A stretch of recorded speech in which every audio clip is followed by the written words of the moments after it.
For pledge of allegiance. I pledge allegiance to the flag of the United States of America and to the republic for which it stands, one nation, under God, indivisible, with liberty and justice for all. We do have to do the roll call, right? Roll call, okay.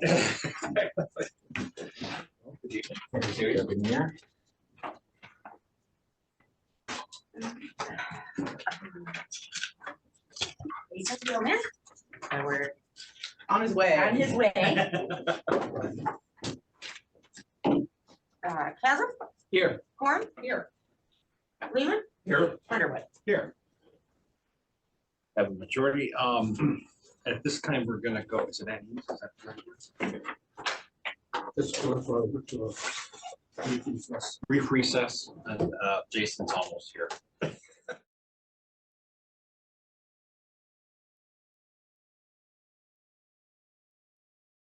Call me Continue. back to order. So we have approval of the agenda. So moved. Support. Been moved and supported. All in favor? Aye. Any conflict? Do we have any public input for this meeting? Seeing none, we'll go right into the organizational assessment. You punish me by taking away my agenda? Yes. Thank you. All right, so I'll call for nominations for the office of chair for I'm gonna 2024. Make the nomination that hired the chair, 24. I'll support that.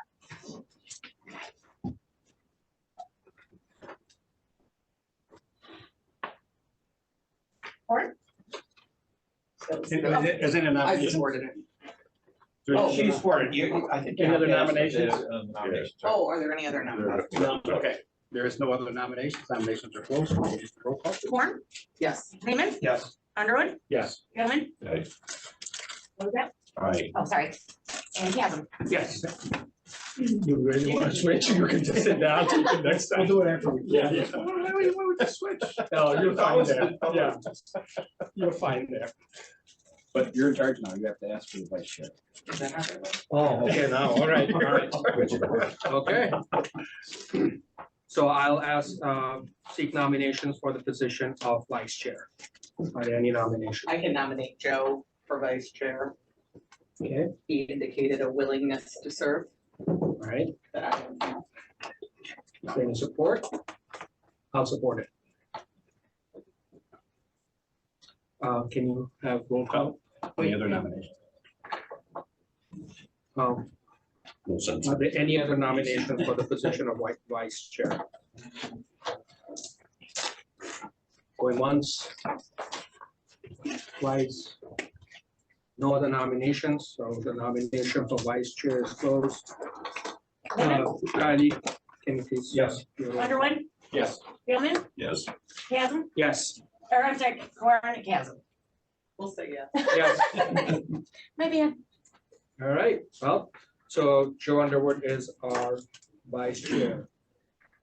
Next item, board and staff to discuss the purpose of appointments and assignments. Before you, you have the 2023 appointments. I believe the finance manager is no longer open.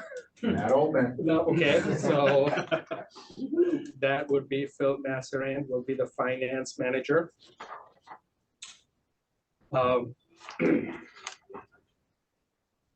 Clerk, Does Phil get to be the deputy? Yes. okay, Yeah. okay, So you like take minutes if Kylie's absent or something? He takes over that. Gotcha. so you have before you the assignments. Is there any discussion? Does anyone want to change their assignment, have a different assignment? I would just like to, for your consideration, one of the things that we're missing is any kind of outreach towards TCAPs and actually Kingsley with the school system. I like how you're looking at me with that. I made the mistake of mentioning it. And I thought about it after we followed back and forth. In the future, we may want to think about that because they are There's some road projects around TCAP's properties and TCAP's properties that are under construction. As you know, they've got a lot of construction going on in the next year or two. And I know that when I report to the airport about the road projects around the airport, they really appreciate that and just kind of that olive branch of we're all working together. TCAPS has indicated a willingness to rebuild the West Senior High entrance, which also affects things like Jason had brought up the Lone Tree area. Of course, we've got the kind of clustery light at Zimmerman and Long Lake and things like that. So just kind of maybe if not, I'm not talking about on a consistent basis, but the idea that we should have a commissioner and maybe a staff member make a report quarterly or something to let them know to communicate with the road commission. I know that there are issues with the TCAPS Montessori school, and of course Frankie Road is on our agenda, on our radar, I should say, maybe not agenda, coming up here. So just making sure that the board is aware that the road commission has a board. And just opening up better communication, which has been a primary goal for all of us.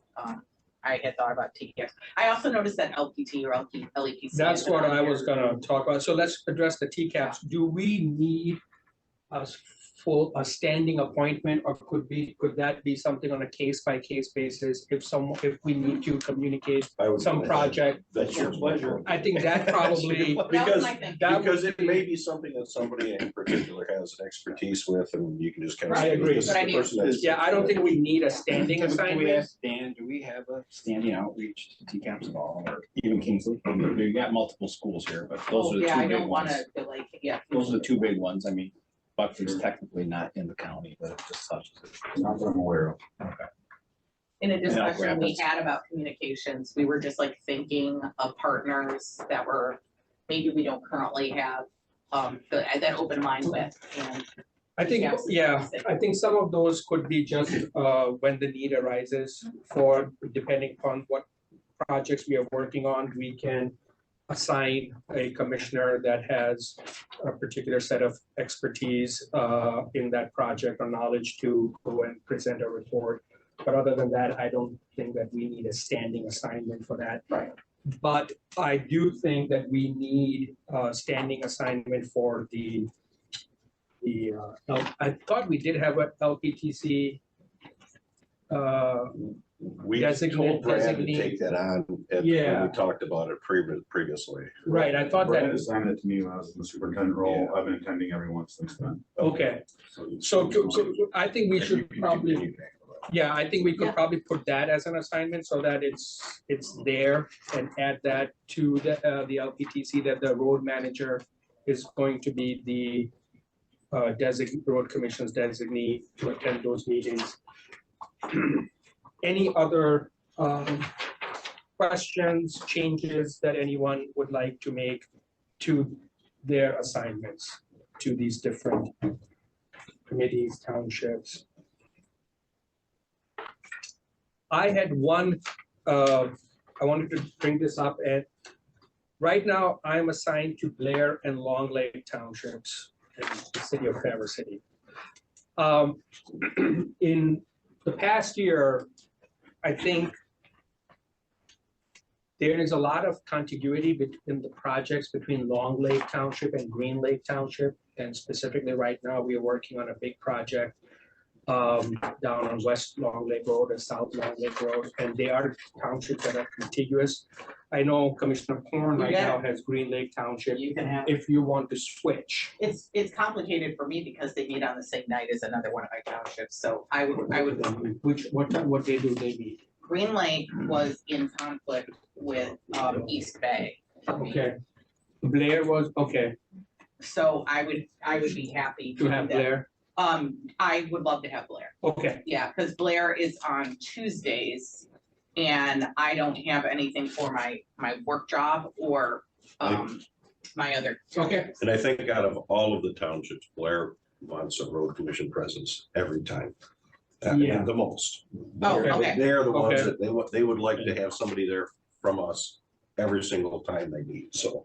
and I foresee with Long Lake and Green Lake Townships, they'll have more joint projects because they adjoin each other, so it makes sense for me to, if I'm gonna present a project in one township meeting, I can present that same, and we had a situation not too long ago. I've had a With tough time that, getting yeah. to them, so that works out. And then I also represented Blair when I was a county commissioner, so I kind There you go. of know all of them. And Okay, so I would make that, if that's okay with the rest of the board, then we can change that to me to have Green Lake, and then Commissioner Thorne would have Blair.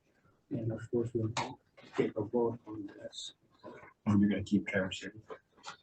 I can keep Traverse City if someone else wants to take it. You, I mean, you are more than welcome to take that. I'll keep Traverse City if do they no one have a else. standing agenda item for it? Because their meetings go till like, I know. Yeah. is the road commission at the end? I don't think there's a standing agenda I've never item. I seen think that. you have to probably request that to be placed on the agenda. You know what I found, if there isn't a standing agenda, item, you wanna go and you wanna mention something, just go and set public comment. So, Yeah, I mean, you know, wherever Peninsula is famous for that, 'cause they don't like to have us on the agenda. Gotcha. Okay. But you can stand there and say something in public comment, so. Well, I was just curious because like we don't cover the city of Traverse City. But actually, like Peninsula Township, is receptive of what you said. Yeah. When I have something to say, I present in public comment. We usually have some discussion with the board, even though boards don't always have open discussion with the public comment. The city, though, we do have coordination with on these other committees. We do, it's not like we're Right. well, we're operating in a vacuum, not knowing what's going on within the city. We do have good staff coverage with the city. That's what, I think the staff communicates a lot more I think so. with the city than on the commission level. So if there are no other changes, so just to recap, we are adding an LPTC assignment, which will be the road manager. And then I will have Long Lake Township, Green Lake Township, and City of Traverse City, and Commissioner Horn will have East Bay, Grant, and Blair Township. So those are the changes that we are making from the 2023 appointments for 2024. If there are no other changes, I'll entertain a motion to. approve those appointments. You got two assigned. You could just sign. I don't think Okay, we're I thought we do it with I the don't board think we're approval. ratified. I think the board. Yeah, the board Yeah, is asked to ratify the appointments made by Yeah, the we're- as a whole, just go through them all. Yeah, do them all, do them all in one vote. I'll make a motion to approve the township assignments as presented. And first. The rest of them, And everything everything else. previous to that. Oh, all the There's a articles. whole bunch of them, actually, I'll make a all the way motion down to to F. approve items. I think we need to go through the rest. Let's just go Oh, through the we rest of your do one the and rest. call it that. How's that sound? Commissioner committees then? Commissioner Okay. committees, okay, I thought, all right. Right now, we have budget and finance, Corn and Underwood, are you guys good with that? Is everyone good with what committees they have? Yes, Let me ask you I that think now. you're fine. I think it's good to have continuity. Yeah. Yep. Or something like that. Okay, item F, state maintenance contract appointments. I don't see any reason to change any of that. Oh, look at the sentence under there. The board is asked to ratify the appointments. Right. I'll make a motion to ratify the appointments as designated by the chair. Support. There you go. Okay, I don't think we need a roll call for that, so all in favor? Aye. Any opposed? Okay, motion carries. Item G, meeting and vacation schedule for 2024. The board previously approved the schedule, so I don't think we need to do anything else with that schedule. So we did that at the last meeting. Informational. Review of ethics policy, no. Did we do an ethics policy review? Yeah, decided that what we had was good. We are gonna do a total policy, like Dan, I think, had mentioned that we have an HR staff member joining us, and that's gonna be her first charge is looking at policy. Yep, had an HR ground accepted position, should be starting October 24. And dive into policy, job descriptions. And then the policy committee is meeting on the 26th. Okay. All right. Review of board rules, there are no recommended changes, so we move on to public comment. Any public comment? All right, I'll entertain a motion to adjourn. Motion to adjourn. Motion carried, we are adjourned. So we got about 8 minutes. for the next-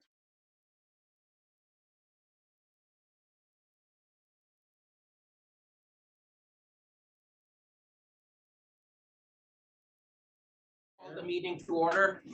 Please rise for the pledge of allegiance.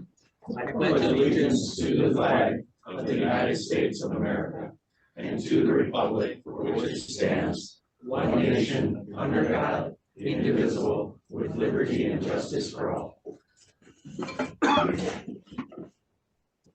Heidi, can you read roll call, please? Chair. Underwood. Here. Gilman. Here. Corn. Here. Lehman. Here. Campbell. Here. Next item, approval of agenda. Are there any changes that anyone is requesting to the agenda? I see we have a blue sheet here. So the one change to the agenda is the resolution 2024-0101. Approval to purchase property located at 7106 North Long Lake Road. I'll make a motion to approve the agenda with the addition of item B. Second. We have a motion and a second to approve the agenda. All in favor? Aye. Any opposed? Carries. Does any member have a conflict of interest?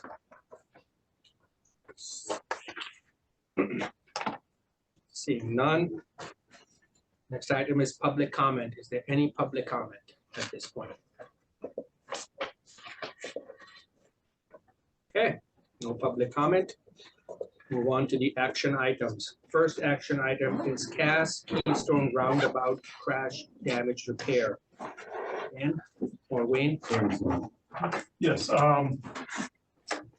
last fall, there was a unfortunate incident with a skylift strapped down onto a trailer. They went through the roundabout, had an excessive rate of speed. They flipped the trailer over, and it caused significant damage to a couple of the different concrete panels and made some pretty good gouges in the asphalt pavement out there. So this is an estimate to repair that, a quote to repair that from Team Elmer's.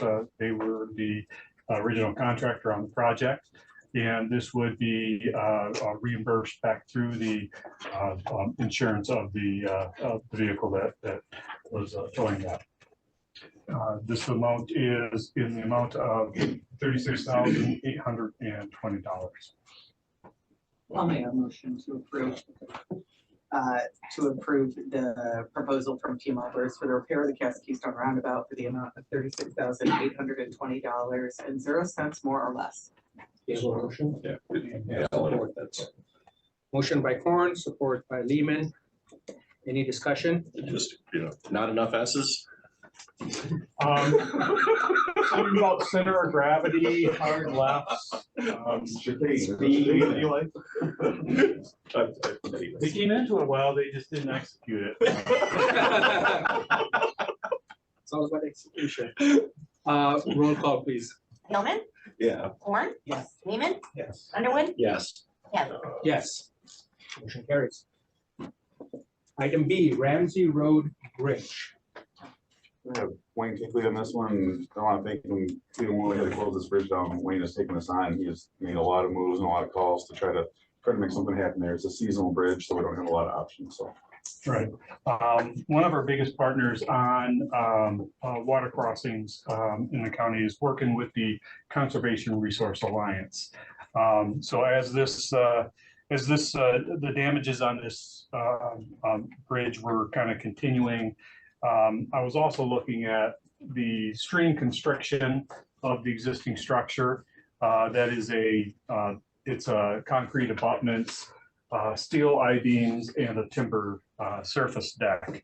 The stream is constricted, which increases stream velocity, which impedes fish migration.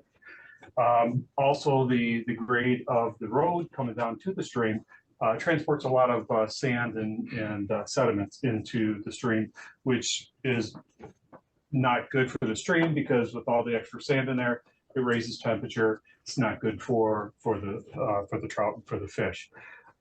So as this kind of came up and about, I reached out to Conservation Resource Alliance as to kind of pitch this to them, that this was that this project was out there needing some financial assistance. We are restricted because it's a seasonal road, and so our only option is to just kind of close it, but that doesn't do any benefit to the public nor to the environment out there. So with that, DJ Shook is here tonight. If we have any specific questions for him, but they have worked very diligently on their end to adjust some priorities around, and they are looking at putting out a contract through us to fund for design and for this next year. And then when design's complete, they would then be going out and looking to secure construction funds to replace that structure with a more than likely a timber bridge. Okay. Any questions? Timeline? We're looking at probably over the course of the next year of doing design. At the earliest, it would be a 25 construction.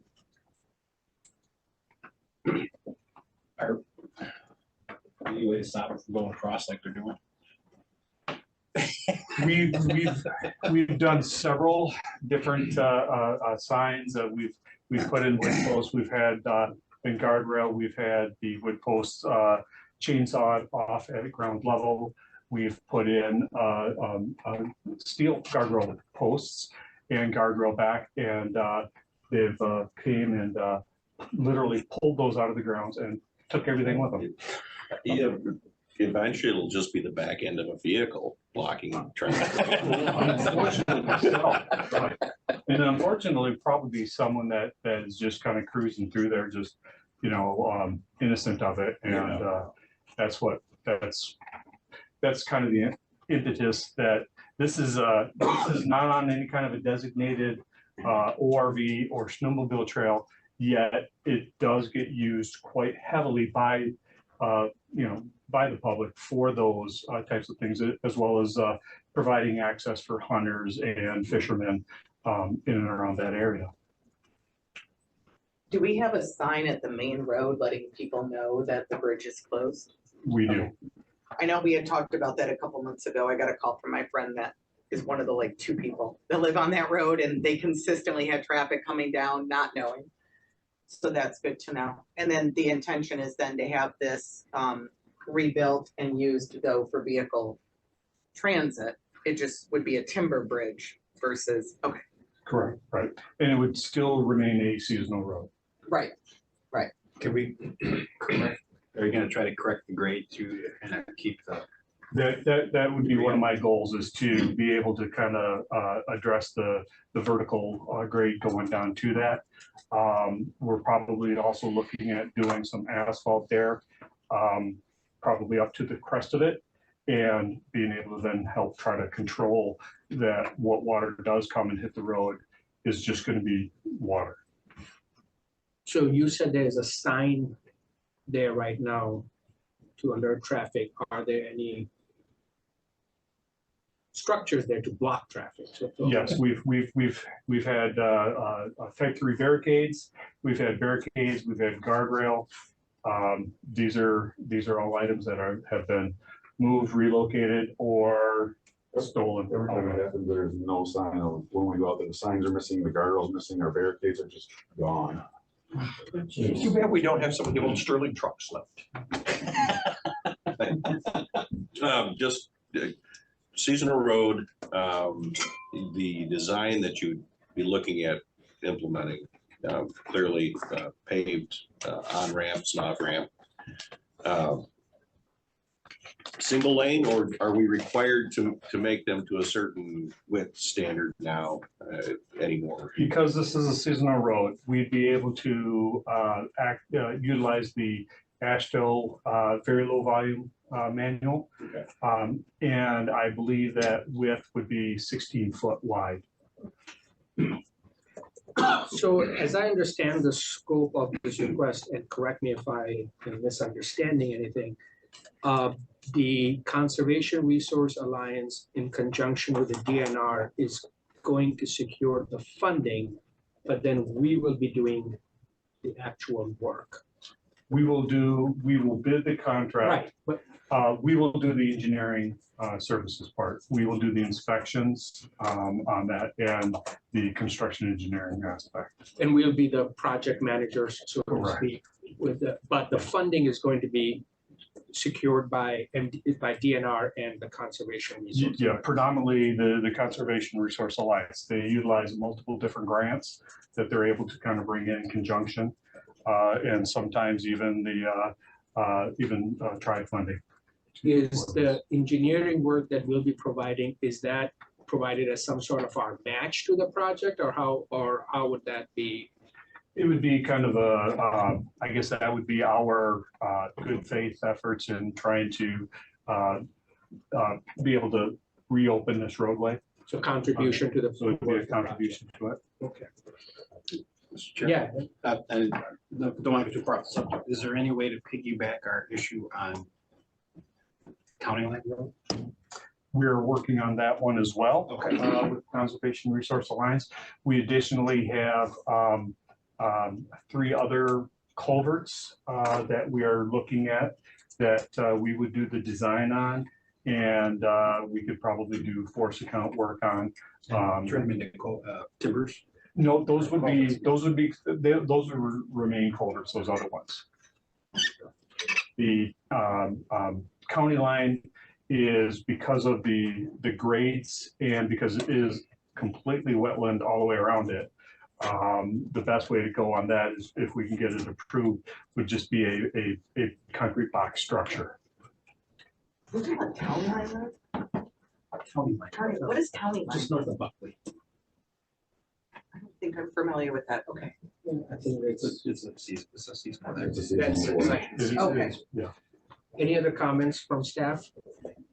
Any comments or questions from the board? Okay, so there's a request by, to authorize the manager. But it's commissioners request the manager to authorize Conservation Resource Alliance and its project partners to access property owned and maintained by the GTCRC as necessary for the planning and completion of the proposed road and stream crossing improvements. So essentially, you're requesting us to authorize you Authorize me to to sign. authorize. I'll make them forward. Okay, On the- so that everyone understands what we are doing. Yeah. All right. So we have a motion and a second to authorize the manager to enter into an agreement with the Conservation Resource. Any discussion? All in favor? All right, Any opposed? Carries. thank you, Wayne. I mean, it's, those little things are, I'm excited to call Joanne and tell her.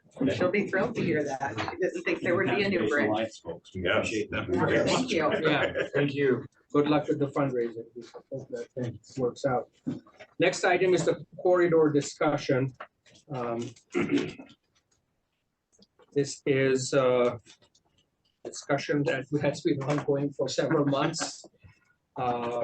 We have had some strategy sessions. We have had some other meetings with stakeholders. So I see that the OHM representatives are here.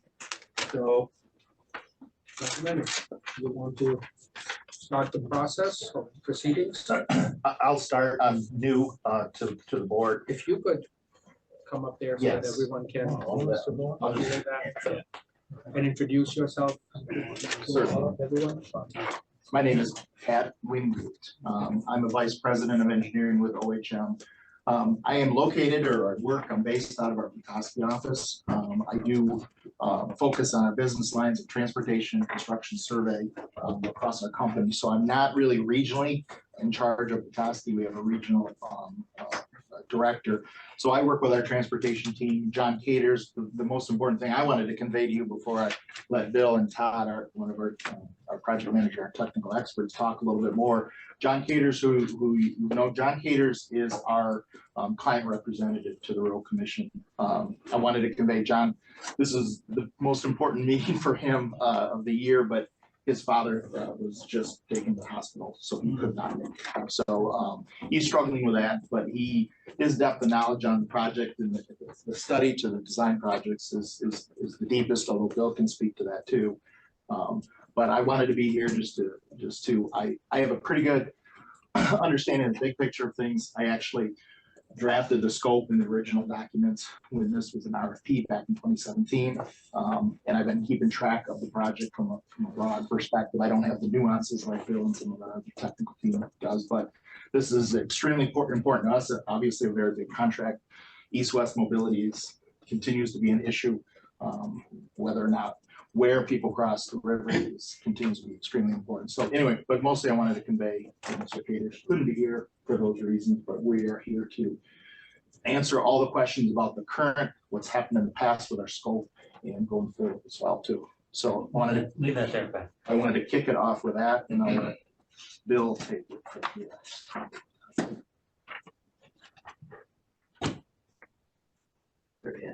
Leave that, contract.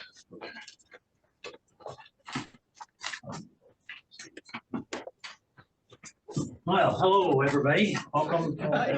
Why do I always want to say welcome? You're welcoming me. I appreciate the time to come back.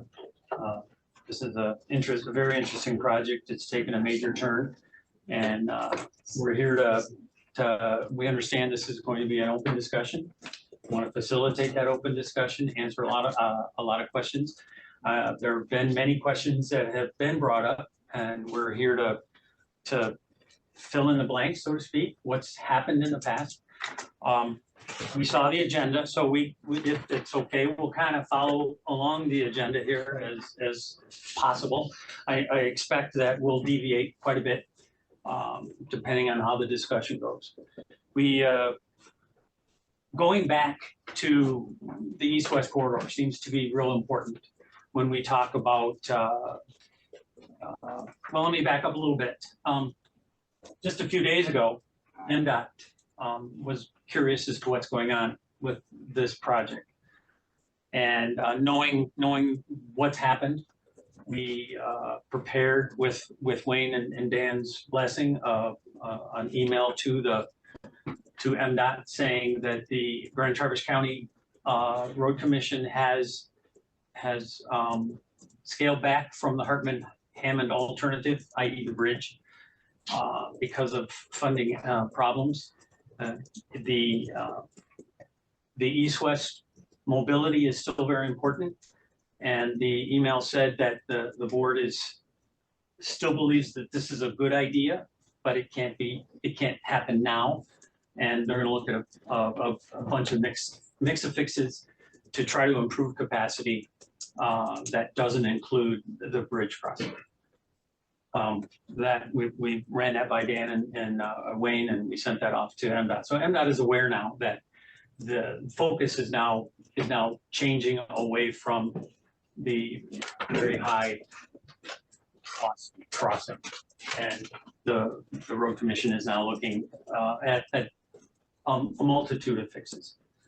So, Joe, you have a query in your head? No, on this. Okay. I don't, for me, I think the focus is still. Yeah, we're still there. Yes. Okay, The email said that the road commission still believes it's the best crossing. This is the best thing. It must happen, and it will happen, but it's just a matter of. Just on a pause right now until we can identify other funding sources. Exactly. I mean, the bottom line is we have an adversarial relationship with MDOT's administration in Lansing, with the administration in Lansing, frankly. We have nobody to champion our cause there. Okay, I mean, there's John, and that's about it, but the other party is absent and missing. And we've always believed, Jason, and the board, that this project at that location will not happen unless MDOT is. They have to be on board with us. A big part of the problem. They have to believe it, first of all, and we tried to get them to believe it. And there are ways that it helps them, and which I still cannot, I can't fathom why they can't get this through enough heads. But I mean, the bottom line is they want to abandon all these stub areas. Well, they could clean up a whole lot just by helping us make this happen. No, I totally believe that, Traverse City.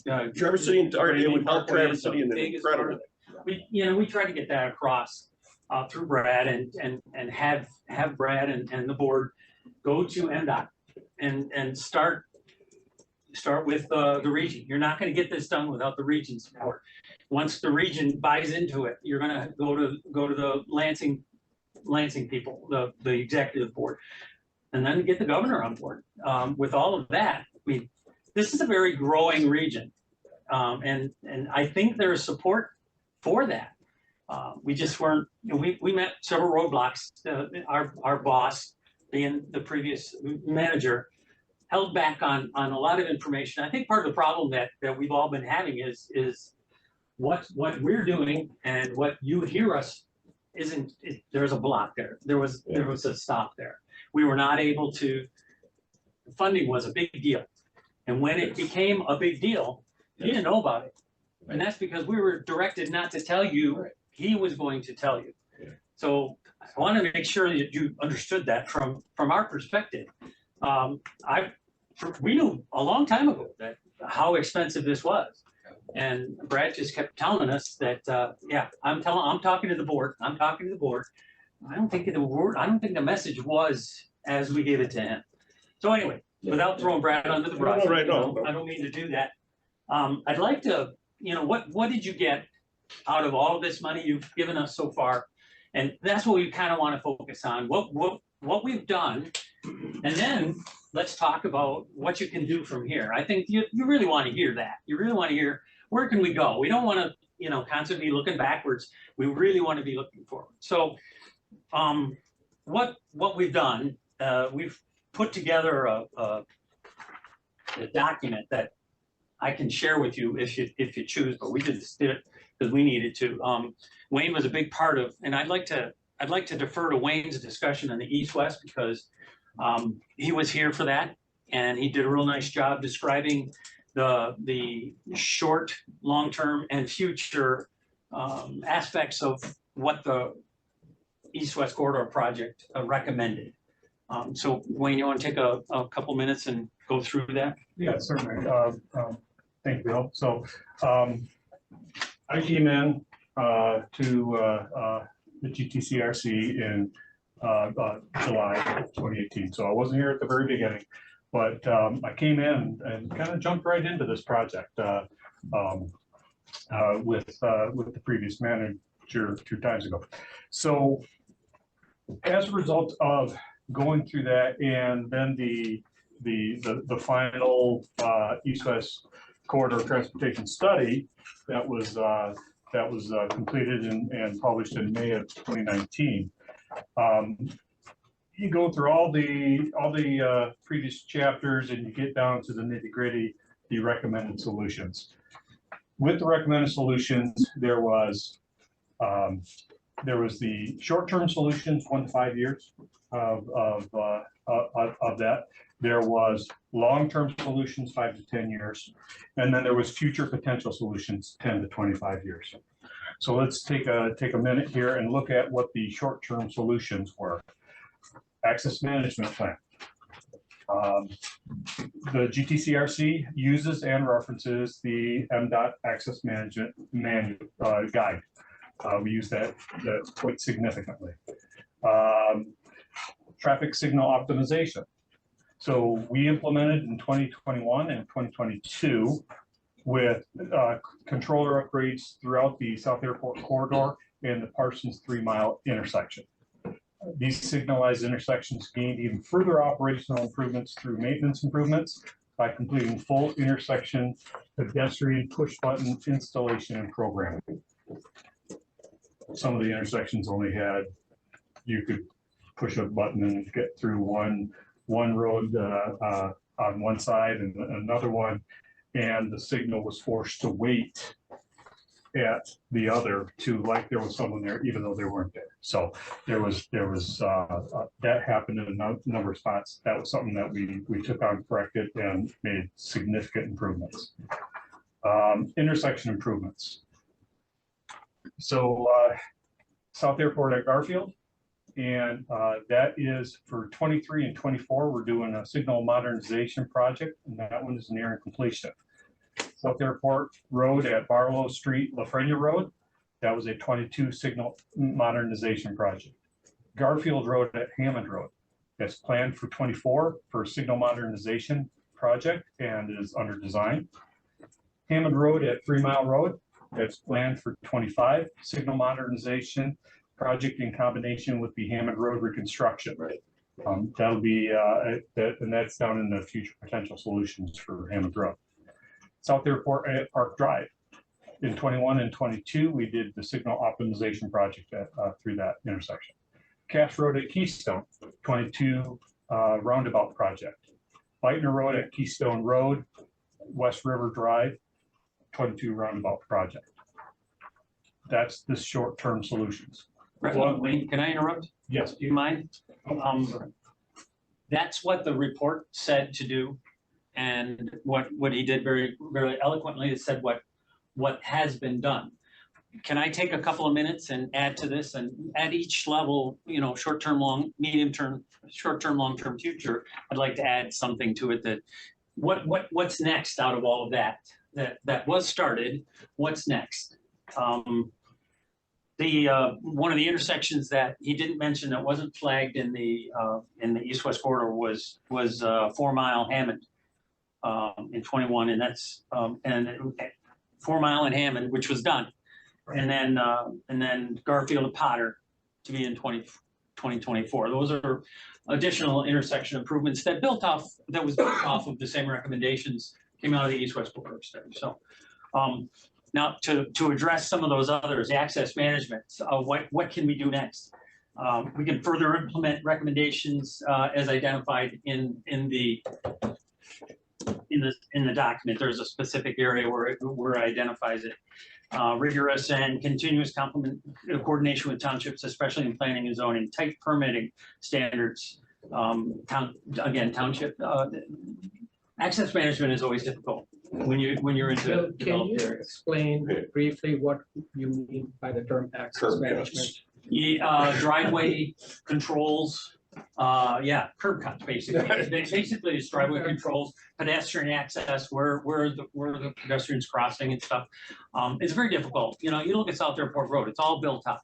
And one of the things that we were identifying as constraints is how built up it is, and how do you eliminate driveways to make your left turns work better. It's very difficult in a built up corridor. If you tackle this when you're developing that corridor, it's much easier. But that Hammond wasn't Road done. has an existing limited access mobility corridor agreement with Garfield and East Bay, to my understanding. I believe that was signed close to 10 years ago between the two townships, already with an existing plan for limited access and curb cuts on Hammond. Like this was, this is ready, like you're That's saying, smart. this is done. We've already looked to make sure that Hammond isn't South Airport 2.0, Yeah. which was, clearly done in the 60s and 70s. Do you know if they did it on the Hartman side? If they did it on the Hartman side, I do not believe there is one. Well, there's a potential for that because that is not overbuilt, and depending on how it's. Mhm. Although large developments are going to happen, especially at the east end of Hartman, I believe where the residential areas are, especially if that one of the mix of fixes that we're talking about is still moving Hartman or redoing Hartman, and there are at the east end there are 3 or 4 homes that are very close to the road that anything you do, you're gonna wipe them out. And anyway, can I continue? Okay, so he mentioned traffic signal optimization. We still identify other corridors. There's tons of more corridors that we can identify and improve intersection, monitor the performance of each of these intersections from a capacity and safety standpoint. Should we continue there? Now I'll defer back to you to what was intended and what did we do? Okay. The next was the long-term solutions, the 5 to 10 years. The first bullet, South Airport Road between Barlow Street and Lafrenia Road and Garfield Road. So did a redesign as part of the bullet, redesign to a four-lane narrow median boulevard and include a roundabout at Barlow Street, Lafrenia Road. So GTCRC board did not support roundabouts on South Airport road. Boulevards were looked at as part of the Focus Pell and not supported due to the large scale loss of businesses on one side of the road or the other for the necessary turnarounds. Just kind of thinking your Michigan left turns, left turn lanes at no left turn intersections. So you got a huge amount of turning radius you got to have and come back in. So that was not supported. The South Airport Road between Logan's Landing and Barlow Road, Lafreniere Road, redesigned to a 4-lane narrow median boulevard and include roundabout at Park Drive, same as the previous bullet. Keystone Road between Hammond Road and Cass Road, widened to 5 lanes. Through the Focus Pell, this route was determined not to be the locally preferred alternative crossing of the Boardman River and Valley. With a pausing and pivoting of the NEPA Hartman-Hammond crossing, a 3-lane should be looked at first and evaluated. Yeah, I was gonna talk about that. I think that's one of the fixes to that and others combined with that can make up, it's a start of your east-west mobility solution. Still believing that the crossing at the Hammond-Hartman alternative is the best one overall. We got to do what we can when we can. Go ahead and you identified the next steps pretty well. So that was the long-term solutions. And then the future potential solutions, 10 to 25 years. The Hammond Road crossing, including improvements to Hammond Road and 3 Mile Road, the locally preferred alternative crossing of Hartman-Hammond, has been paused until financially viable. Improvements on Hammond Road, Townland Road to east of 3 Mile Road, including the signal modernization of a Hammond 3 Mile intersection, are scheduled for 2025. 3 Mile Road, Hammond Road to south of South Airport, a Category F funded project, is also scheduled for 2025. Cass Road crossing, including improvements to Hammond Road and 3 Mile Road and tying into the widened Keystone Road from the long-term solutions. See above for the Hammond 3 Mile improvements. Additionally, GTCRC staff has identified and implemented dual left turn lanes from Hammond Road to Keystone Road in 2020. So that was kind of the history of what we had, the solutions coming out of the East-West corridor study in May of 2019. There were only 2 future recommendations coming out of the East-West corridor, is the Cass Road crossing, expanding on the Cass Road crossing, and the Hammond Road crossing, which is basically the Hartman-Hammond. Those are the 2 future that we expanded on as we moved through, and we determined through the Focus Pell that the Cass Road alternative at the time, the Cass Road alternative, because it didn't make sense to go down and up with a ultimate solution, we went across country, and that was determined to be not viable because of the impacts and stuff like that. So where do we go next? That's what the East-West corridor said to do. I think what Wayne has done and what I've shown is that most of what the East-West corridor study recommended was implemented and is in place to build on. There's still some more intersections that can be done. There's still some more modernizations of signalized intersections that can be done. What else can we do? And I'd like to focus a little bit on that. I think the agenda identifies Hartman, McRae, Silver Pines, and that basically is okay. So we could improve the Hammond Keystone intersection with a roundabout. Take Keystone South as a 3-lane improvement, potentially. As you're aware, the 5-lane improvement has to all occur to the west and then it wipes out all the homes on the west side because of the railroad on the east side. Potentially, if a 3-lane improvement could solve some future capacity issues and relieve it, then we might be able to get that done. Connecting to Cass Road intersection going west across the river at the Cass Road. That was built extra wide. Who knows, we can be able to fix it in, maybe a little bit of a widening of the Cass Road Bridge. We continue Cass Road all the way up to Hartman. We construct a Hartman roundabout at Cass Road. Then we continue west along Hartman with, along the same alignment that we were talking about. We'll build that as a 3-lane potentially right now, with grading potentially to improve to a 5-lane. That's something that could be studied about. The real problem, Todd very eloquently says, Todd's a planner. I'm not a planner, I'm an engineer. Going straight across is the best way to get from one point to the other, but go south, cross, go back up again. If it flows well, and with the roundabouts, and an improved alignment and issues, it can flow pretty well. You've done initial studies already, I think, was it 4 minutes savings? 3. As opposed to speed. Yeah. So anyway, the real problem is at US 31. That's the real problem with the existing Hartman connection to US 31. What we defined as the midline alternative, which connected at US 31 in a flattened area, a current flattened area, or the McCray Hill alternative, which connected across the section line at US 31, put a roundabout there. You've solved a lot of problems. You could build a roundabout, you could put a 3-lane in there and make improvements. And that is one alternative that could be done. Question, please. I'll just wind up if you listen to that me. One, I don't know if it'd be helpful, but maybe Larry could put the map up so people aren't mentally thinking about it. Isn't my hand direction good enough? I mean, I know where it is. How likely is it to us to get a meaningful discussion with MDOT over the safety of putting the roundabout in on 31 and allowing us to change those 3-4 roads into one intersection? I think it's a possibility. I have had a few conversations with them, they would be more apt to start with the light. Start with the signalized intersection. Signal before a roundabout. But to shut off those other ones and put them into one, they'd still would prefer a light versus.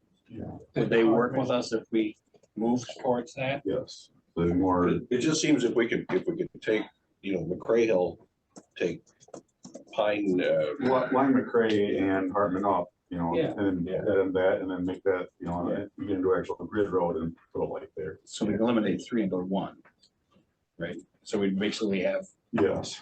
And then allow Regular. traffic to come in and out, but it still allow traffic to be able to get up that hill out the roundabout. In terms of semi The trucks. problem, I don't mean to interrupt you, Dan, but the major problem with any kind of major intersection improvement at US 31 is the grade.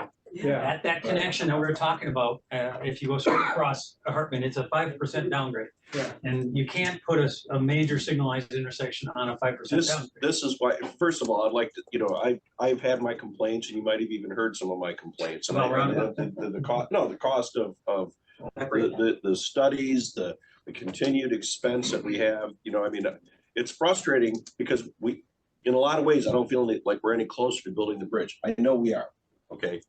But that's my goal, is to see that bridge built, all right? But having said that, we have done quite a bit. We've done quite a bit since we started the process. I was here in 2017, and that's what it all started. I was frustrated with it at that time that we couldn't just take the bulldozers and go down and start, building the ramps. Road bridge. Okay, but I will say, at least when people say, well, you spent all this money, what have we got for it? We've gotten advanced management of our road system with the scoot, with the traffic management. We've gotten safety features planned, for example. It's kind of peripheral, but we got at Potter and Garfield, we've got 4 Mile and Hammond. We've got some plans going forward for 3 Mile as far as the additional lane and traffic management there. We have things that are happening. We've got Keystone, Cass and River Road, which, design liked or not by me doesn't matter. It's working. People like those routes a lot better right now. What I think we should do though, going forward, and I think we can do this as a road commission, is we can start, as you say, start talking to MDOT. Let's talk about where the egress on to 31 would be, okay? Let's get that straightened out. To say, hey, this is gonna happen one way or the other. At some point it's gonna happen. Let's get it to that location and let's get that built. And let's take it all the way up to Cass. Because if we did that, it'd be much. We do it, and whether we build an extra lane up the Cass Bridge and make that route a little thicker and more robust, or we punch a bridge through. One way we're helping move people, and in fact, I mean Cass and with the schools, you know, talk about having a liaison with the schools. Hey, the schools are going to appreciate that because that's where all the buses come from, you know, and. I think that would be a good place. Now we talk about the houses that are near the edge of the road on Hartman. Yeah, so they're near the road on Division too. You know, people manage this kind of stuff and they've known it's coming. And some of those houses have been built since they've known it's coming. The improvements that we would have to make at Cass and Hartman is a profile issue. I think I've described that enough. And no matter what you do there, they have to be. We're gonna have to acquire some right of way. Yes. We're gonna have to get some long-term plans into the minds of MDOT. But I think we work with what we can get done now. There, because you said it, do what we can when we can. Well, if we can get that segment of it, then we're so much more closer. Because then it's a lot easier for somebody to look across the road and say, boy, you know, that's a nice 3-4 lane across from us right there. Yeah. You know, what do we have to do to? That would be the most complex one to deal with. The intersection improvement at Hammond and Keystone would be complicated too because of the grade going down in the guy's driveway and all of that. We'd have to expand that to build a roundabout or even a signalized intersection. We'd still have to do that. Our scope was to analyze a signalized intersection versus roundabout anyway. That was part of our scope, and we've done quite a bit of that. Are you liking what I'm talking about so far? I mean, I've described what we've done. I have not gotten into the Pell. And I have not gotten into the EA so far as to what we've done. Did you want me to go into that? I have a question about the railroad. Certainly. On Keystone, as we know, there's a railroad there, and you had discussed that a widening of Keystone would require the work to be done to the west because of the railroad, and that would require people's homes being eliminated. We expanded to 5 lanes, definitely. Does a train use those railroad tracks? Does the train what? Yeah. Yes. How often does a train use those railroads? Yeah. It's an active railway. Enough, and we dealt with that when On the we, other side of the river on Cass Road, where you're talking about the intersection at Hartman, and Cass, there's a railroad there. yes. Is that railroad used? Very, very, very little, but we've had conversations with MDOT. And that MDOT owns that rail and they lease it to, I forgot the name of it, but they lease it to. And it's rarely used. I mean, the rails have rust on them. You cannot, Right. I mean, once a year maybe, I don't know, but they won't abandon it. Right. I mean, that was a discussion that we went through because of the Cass Road alternative has to go under that. Because of, Right. you know, But that is 100% off the table on Cass Road, even though the railroad tracks aren't used. And it's because somebody in the private sector has leased the railroad from MDOT Rail. MDOT won't abandon that rail. They just won't. No, but a 3-lane alternative might work. And again, there is a crossing of Cass Road of that railroad. There is, yeah.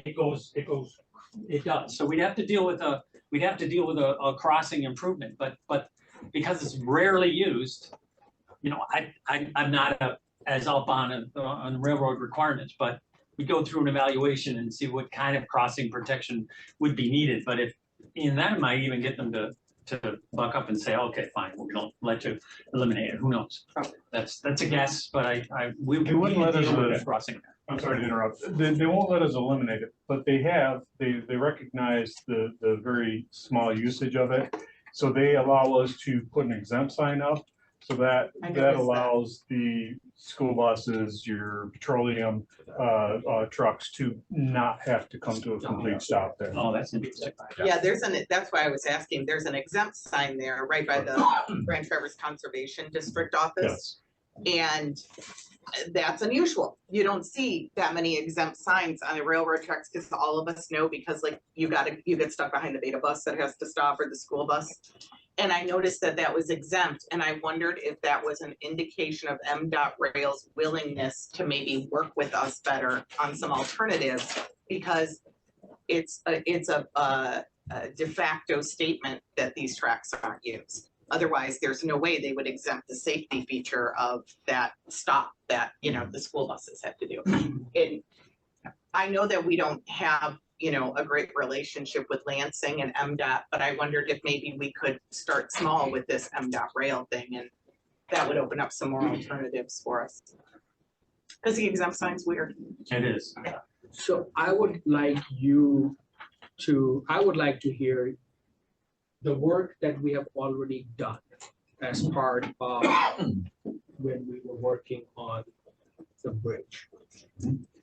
What can we do with that work already that has already been done and the plans that have already been made? How can we use them, leverage them to come up with alternatives, and how do we prioritize that? We've, the projects, depending on how they were funded. And Todd, I feel like I'm getting into a NEPA issue here if we go very far, so please jump in as we need to. If we talk about Hammond, Keystone, Cass, Hartman to US 31. We would look to see if a 3-lane alternative would work.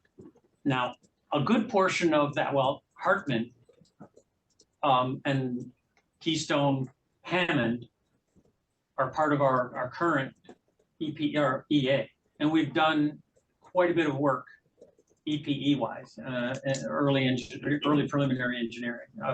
We got all the survey we needed for design.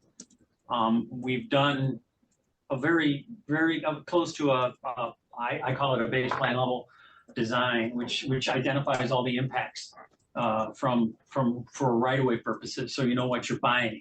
And from a drainage perspective, we haven't done as much drainage as I would have hoped at this point, but we're moving forward towards that.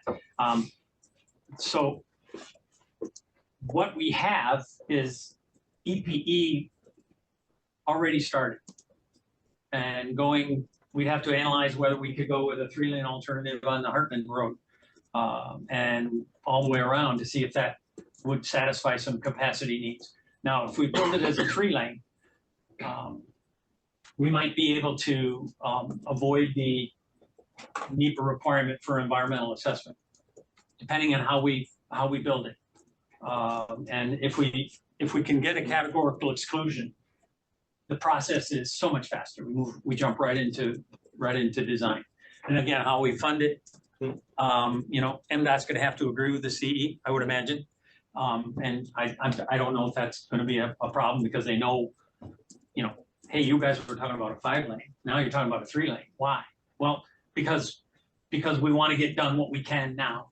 And we believe that this 3-lane alternative will satisfy in the near term, midterm.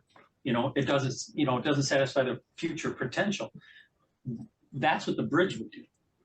So I believe in that section as a very viable alternative to the bridge crossing. So then, let's just say three lanes. We would also then, in your plan, show us what we need to do for the 5 if we eventually had to build it out to 5. I would think we could profile wise, we'd probably design it with the 5-lane in mind. And right away impacts, that would be the smartest thing to do. Because no matter what happens, we have to, those folks that are in those developments in there Yes. need better access, Yes. period. I mean, it's just need better access. So- And, you know, we would still look at the roundabouts that, you know, we were proposing at Hammond and Keystone and Hartman and Cass. And, you know, if MDOT prefers the signalized intersection US 31, we could look at that as well. So they're back and forth. I'm sorry. They're back and forth on that. You just don't know. One day it's roundabouts, the other day it's lights. Well, we have done some preliminary work on US 31 and showed them what kind of profiling tactics it will have on them. And they were not, no, where's no, you can't do that. They were not that way. It's going to be a complex build. Are we going to build it under traffic or are we going to build it with a detour? So those are details that can be done, but MDOT did not steer us away from that. So if we were to pursue the 3-lane option, Keystone and Hartman, is the right of way acquisition going to be less impactful than it would have been previously when we were talking about the bridge, correct? If we built the 3-lane along Keystone, I can't say it would avoid, but it would certainly make it easier. We'd have to look at it. We didn't go that point. We were identifying a 5-lane at that point. Right. And now if you build a 3-lane, it's a step towards the ultimate, which the ultimate might be Hartman-Hammond connection. At that point, you don't need 5 lanes on Keystone. So I can sell that and MDOT would buy it. And same thing with Cass.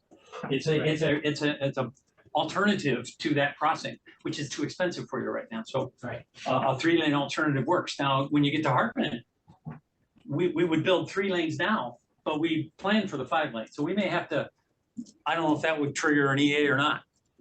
Maybe trickier. Yeah, so, we'd have to look at that. But the EA issues would be easier. Well, I was gonna say, like, wouldn't you, even if it triggers an EA, the scope would be a lot limited, wouldn't it, as compared to the previous under the bridge? If we were just to go with 3 lanes on Hartman and let's just say EA was triggered, would the scope of that EA be more limited in nature? Absolutely. Right. Absolutely. So it wouldn't be as rigorous. Yeah. Absolutely. Be much simpler. I mean, the big problems with the EA was the funding plan. That was the biggest problem. So MDOT never believed that we could do this. We're gonna get the money. Well, So Bill, let's just put a little bit into that CEEA thing. We won't know that we talked to MDOT, but we believe, at least internally, talking that every improvement from Hammond and Keystone to 31 could be a series of CEs. And CEs are categorical exclusions. They're a lot cheaper and can happen pretty quick.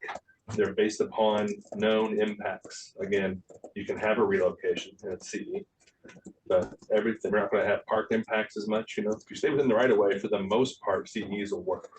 31's a little more tricky because of the magnitude of the work, but environmentally speaking, it's not so difficult. It's more engineering. To my mind, the midpoint Hartman realignment makes the most sense for a 3-lane or a 5-lane or a roundabout or anything to carry that across there. The new connection, even though MDOT has encouraged us, we spend a lot of money on roundabouts. They tell us they don't want a roundabout. I guess we have to maybe live with the light. But the connection, it's so dangerous at Hartman Road right now. It is. And there isn't a site. Right. It's horrible. That should be there. I have something critical to say about our relationship with you, and I'd just like to say it. The Road Commission Board is your client. Brad was not your client. And I wish you would have spoken more directly with the board. The fact that with the things that we proposed were not politically acceptable, because we went nowhere in 18 months when I track what we've actually accomplished. We've done some further studies, maybe we've keyed in on the alignment and stuff, but I wish you would have brought that to the board's attention, not let it be bottlenecked somebody shouldn't have been able to do that. And when you work, if the board is going to continue to work with you, I would like you to remember that the board is your client. And whatever facts are, to take the best care of the public's money, we should know this. We've enjoyed your expertise, Bill, but I think that decision was not It's pretty reasonable. we are your client and we want to know, like, okay, this is not politically acceptable. You can't go to the feds without help from the state, and the state's not going to help you. We're not in a position to know that. It's too. We're local citizens who want to do this. We're not experts in the transportation. And I would like you to tell us moving forward, just exactly what's on the table and what's feasible and not. That's fair, Joe. That's fair. So why this meeting is good, Alan. because this is allowing us to do all the stuff they did do. Okay, so now what can we do? What can we afford? Can I respond to you? Sure. When we started the Pell, Bill Myers was our board liaison. It was very important for us to have a board liaison, so the board knew what was going on. When Bill passed away, we never really got someone back in and to be that board liaison. We pushed it. Maybe we didn't push it hard enough with the previous manager. I didn't realize it. To defend the lack of communication, which was clear. I'm not sure you understand what's in our scope and what we've done. And I'm ready to go through that step by step. I'm not sure I have to, but trust me, trust me, I hate using that word. We put a lot of work into this EA that maybe you haven't seen yet. You've seen my drawings, and that's a good portion of it. The work that WSP has done on the traffic analysis and on beginnings of the EA were allowed. Let me go back to Brad. Brad, I said, how many times have I talked to Brad? Brad, what can I tell the board and what can I not tell the board? So I was limited on what I could tell you. And I wish that hadn't happened. And maybe we had a board liaison, you know, at all our meetings. We have weekly meetings, sometimes bi-weekly, but mostly weekly meetings of our team. And Bill was invited to those, and Bill started attending those. And then he passed away, and we lost that. And then Brad, don't worry, Bill, I'm telling the board how expensive it is. We're telling them. It never got there. So I totally understand where you're coming from, and I believe you're not incorrect that we are your client, or you are our client. The board is our boss, but we have to work through the manager. We have to work through the engineer, and if we're told not to say something to the board, I'm not going to say it to the board. I kind of feel like I missed out on that and in the transition because, you know, when Bill passed and I took on the reins as chair, I think it's important to know, and I don't expect Dan to you know, to be so opaque, you know, so to speak. And I think that if you have something you need to say to the board, you reach out to our chair, who now is Hyder, and just, if we need to know something, we need to know something. Well, I totally understand. I apologize for the lack of communication. It wasn't all our fault. One of the problems we have is we have a limited amount of time that we can really communicate with each other as well. So it's good to have somebody up front, and if we have to bring together for a special meeting or have some way of communicating that's also openly transparent to the public, we need to know as soon as possible on any issue that arises. Especially money.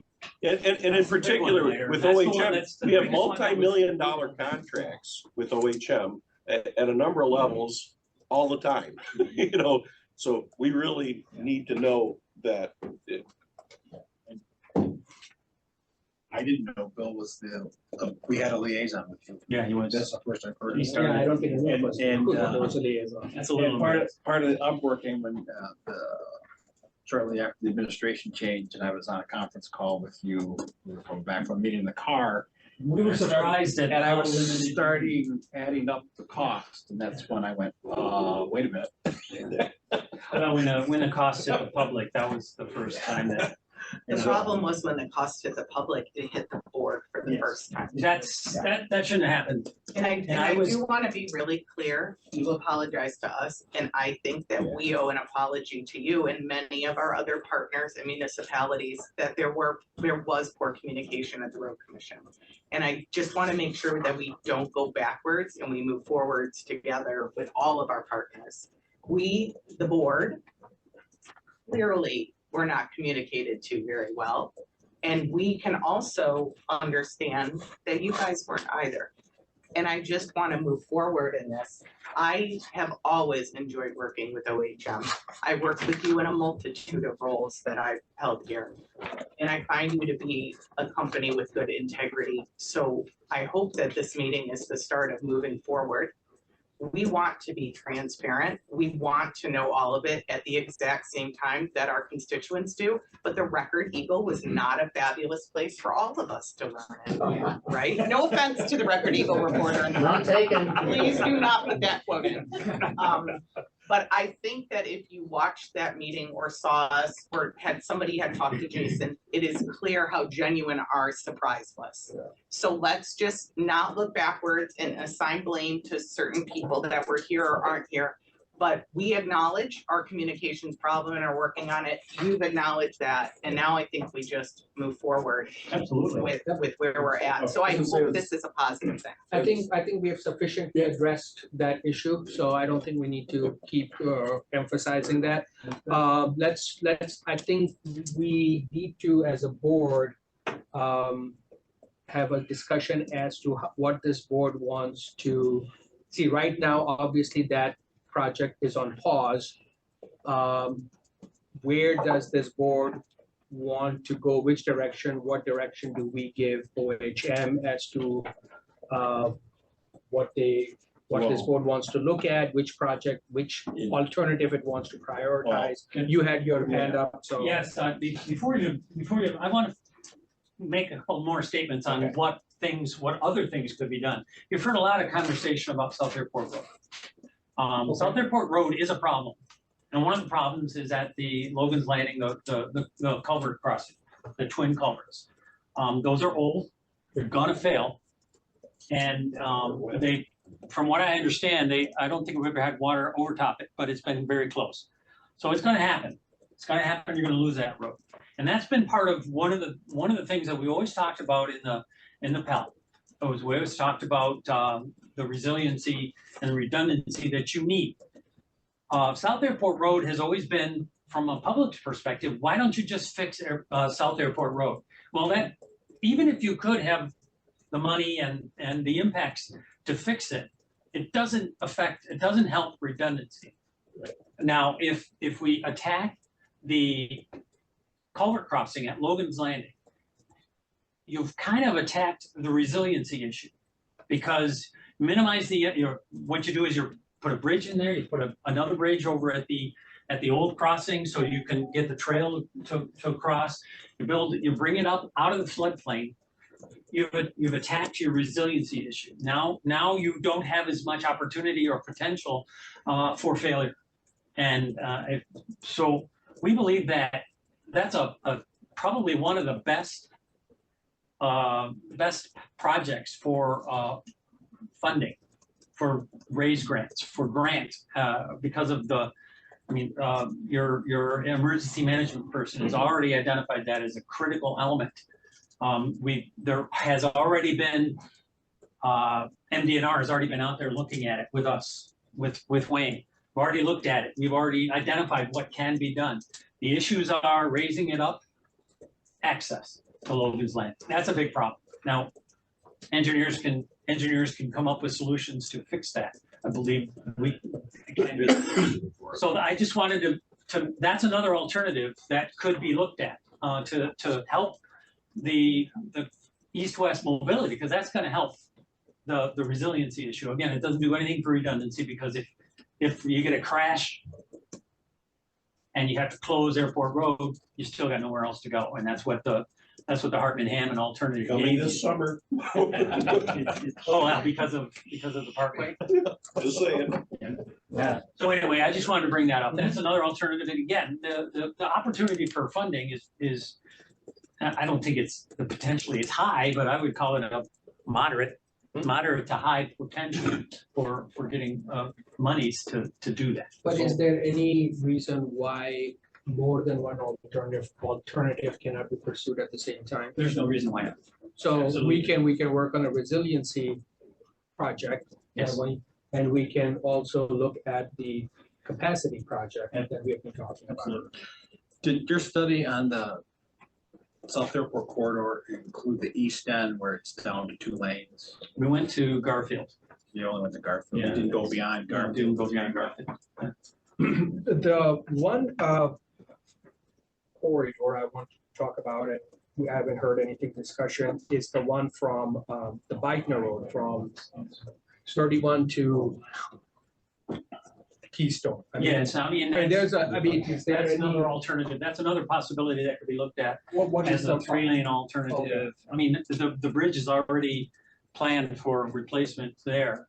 That could be incorporated into a study to analyze, and the Beckner Hill issue is a big issue. So that's one of the mix of fixes that we've identified. I just haven't got there yet. What's the scope of, if we wanted to expand Bikener Road, what kind of, would that trigger an EA? Right-of-way acquisitions, what's Most the, likely would trigger some right-of-way acquisition, most likely, but I don't know. Kind of comes back to traffic again. We need to kind of, when you talk about, we gotta back up the traffic modeling, because it kind of had, all of our traffic modeling has been with a bridge or no bridge scenario. So we need to probably look at the traffic and look at the future traffic volumes on these roads. And what is a 3-lane? 3-lane doesn't add capacity, but it gets rid of all those turning slowdowns, so it operates better. It runs smoother. Yeah, so Absolutely. that's one of the things we'd have to look at, but I think my sense is 3 lanes through all these roads, because I'm not sure what the right of way is out there, Wayne, for all these roads, Most of it is all 66 foot. 66. That's one of the challenges, Yeah, but right of way in itself does not kick you up, I thought that in our core session, we discussed that though. I'm sorry? You discussed that the South Airport Resiliency Plan was kind of dead in the water because of the excessive right-of-way acquisition. Well, when I talk about South Airport Road, our current scope for South Airport Road is a lot longer. My discussion about the resiliency issue is at Logan's Landing. Right, and that was the one that Yes. was not great with right-of-way Well, acquisition, right? Well, it was the access issue Okay, that became, that's a real issue. The right-of-way issue is beyond the Logan's Landing. Logan's Landing is, you only have a few access points and everything is built back a little. But it's the fact that we have to raise it up probably 8 to 10 feet. That becomes, how do we get the Ramps ground and down? And we, you may have a but wall. widening South Airport Road, We wouldn't widen it. you wouldn't widen it. We wouldn't widen, it's already got 4-lane boulevard through there, so we wouldn't, most likely, we wouldn't need to widen it. You had a lot of capacity with a 4-lane boulevard. The widening and creation of a 4-lane boulevard as part of our EA alternatives were on either side of that, and that's where the problems were, where it's all built up and we have to decide which way to wipe out. right, But the Logan's Landing area, if we're looking specifically at Logan's Landing for the resiliency issue, that's pretty restricted, and we wouldn't need to widen it.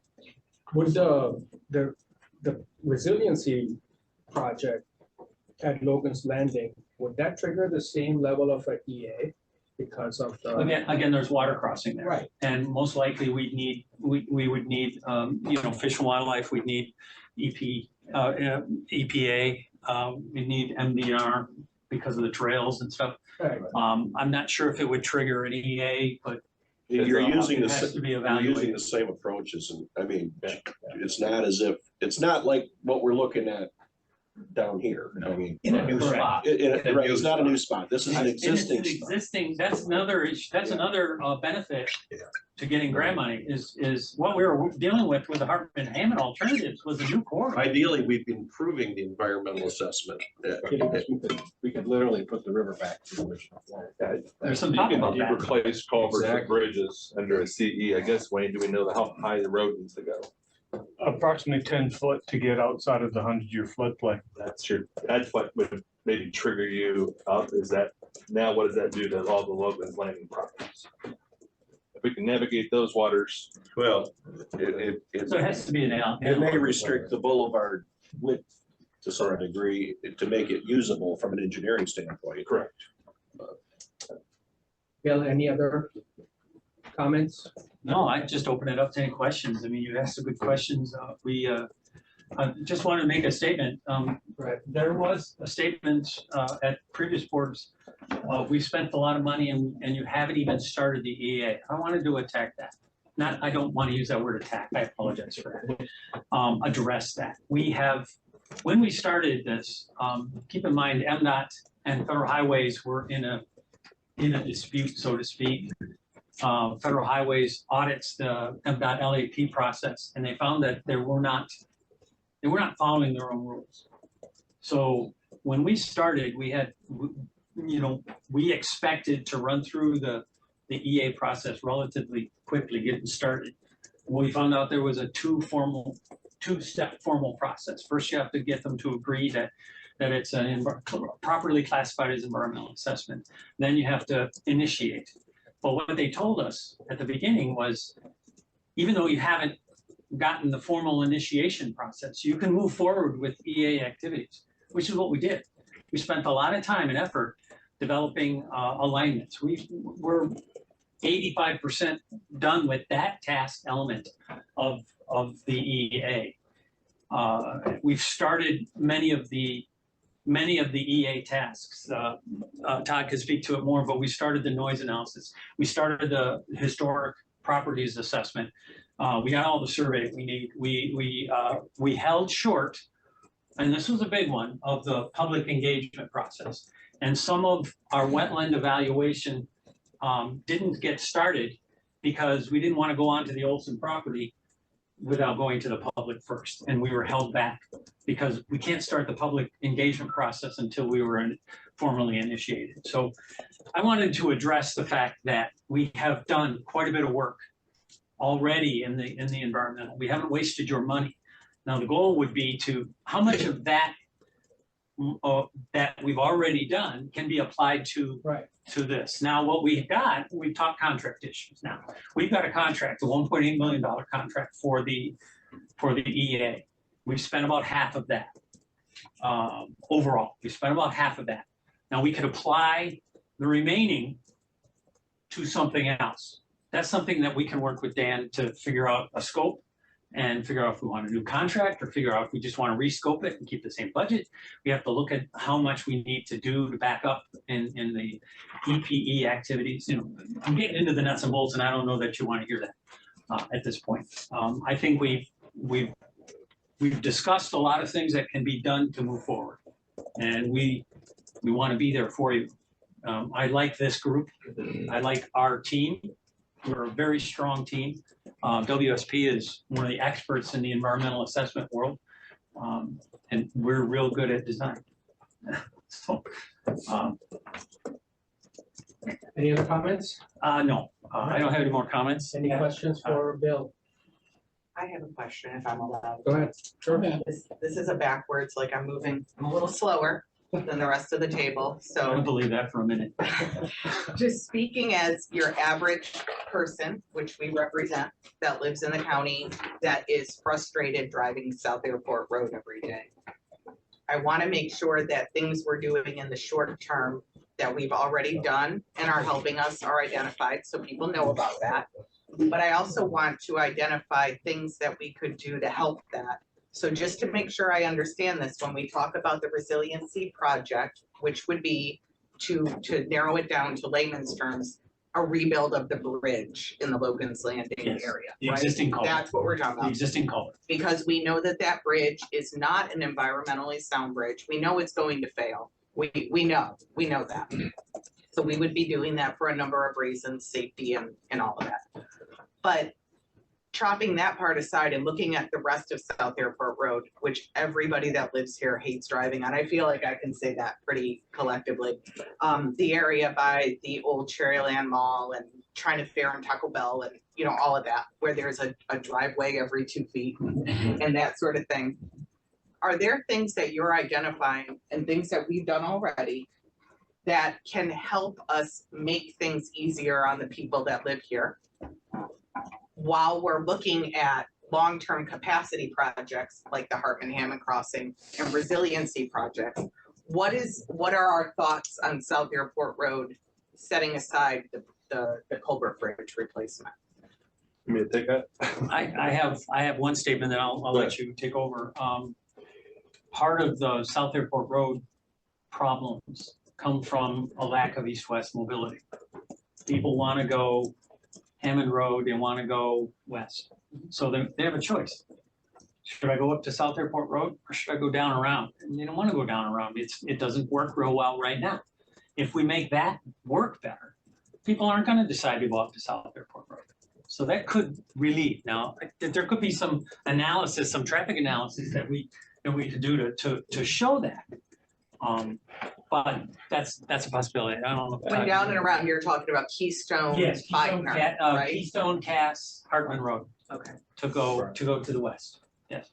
Because as it sits, the part of South Airport Road that I was discussing, that got built and all of that long before we discussed planning the way that we do now.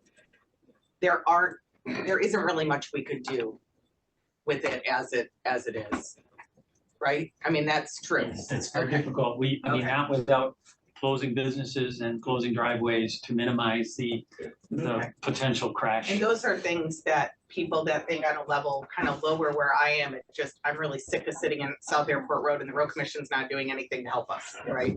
So one thing we can do is make the down and around better.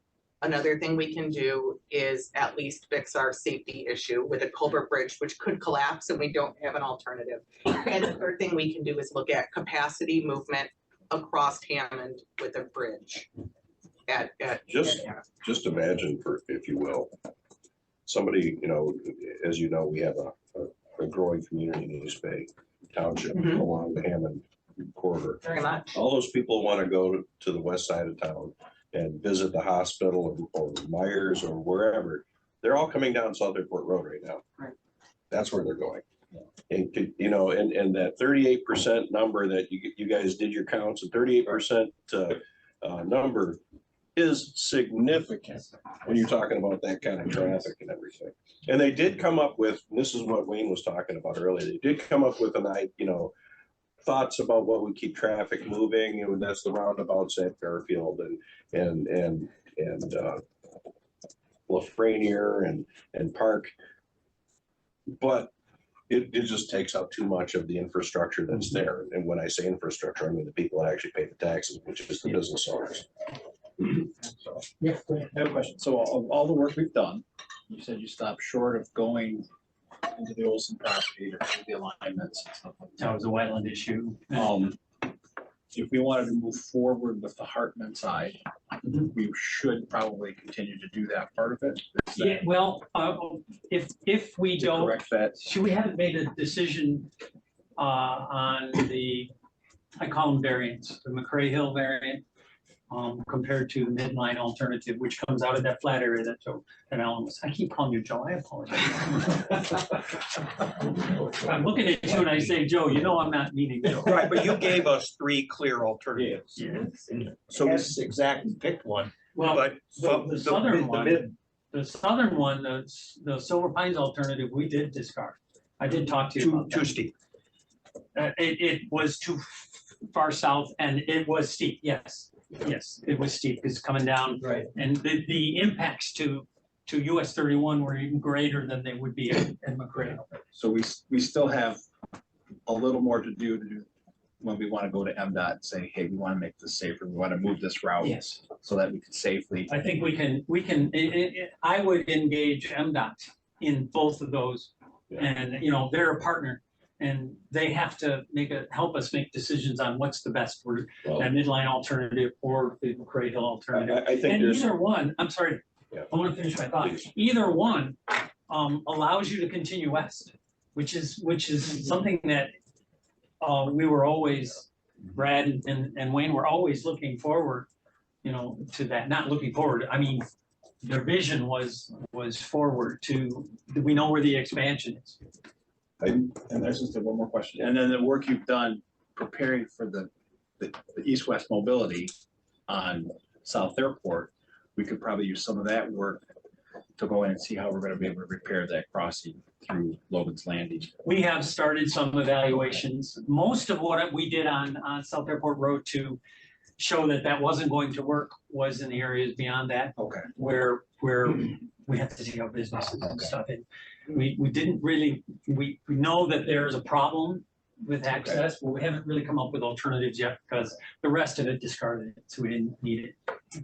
Jason? well, I think ideally, you know, there are some short-term and some long-term advantages of locating that connector though at the midpoint. Going back to the, Midline, not McCray Hill. yeah, so just south of the current McCray Hill entrance and then north of the Silver Pines. And you get the area that's kind of a little bit of a plateau there. That's the midline alternative. The short-term benefit would be the construction of it. Yes. Because McCray Hill as the detour. In the meantime, it would make a We natural. wouldn't, if we went to the detour. midline alternative, we wouldn't likely need to detour traffic because it doesn't affect. It hits US 31 in a flat area. We wouldn't need to change any profile along US 31. McCray Hill When alternative. construction is going on? Correct. I mean, we could most likely work part width to rebuild that. But with the profile change, that's when we'd have some significant, if we want part width, we'd have most likely some temporary walls and. Grade some very- changes and. Yes, the McCray Hill alternative still has those, not as significant as Silver Pines, but definitely significant issues. If you look along Hardman going to the west, you could see a hill in front of you. Yeah. So, you know, we have to deal with that. And then there's the IRS building. and Dirt then could go there's, somewhere the else. Tower right there, you know, so there were several. But we like the midline alternative when you presented it to Yeah, us. I think so. And we all vote to get rid of the IRS building. That. Federal employee. Sorry. So if we were to go, seems like the MDOT favors a light there at the Hartman intersection with 31. Would we necessarily have to lower the vertical crest of that hill in order? No, again, if we hit the midline alternative, Yeah, that's in a flat area, and we've looked Okay. at that, and there's adequate sight distance with a roundabout or a signalized intersection. so that would require Hartman to be moved and aligned with McCray. Right. No, No? that's Line the kind of McCray Hill. I see, I wish I had my, We're I Olsen. wish I had my board, which I almost always Here's carry. gonna pop it up. Okay, let's, yeah, I think Larry's gonna. Larry, you have that email I sent you actually has, You just They're just a little swing to the take south. Hartman out of the mix and where. I could, if I had a pointer, do we have something I can point with? I'll use my finger. Just a figure. Let's see. Just go to the, Hold on one second. are you looking for something? Yeah, I thought I had it, but go ahead.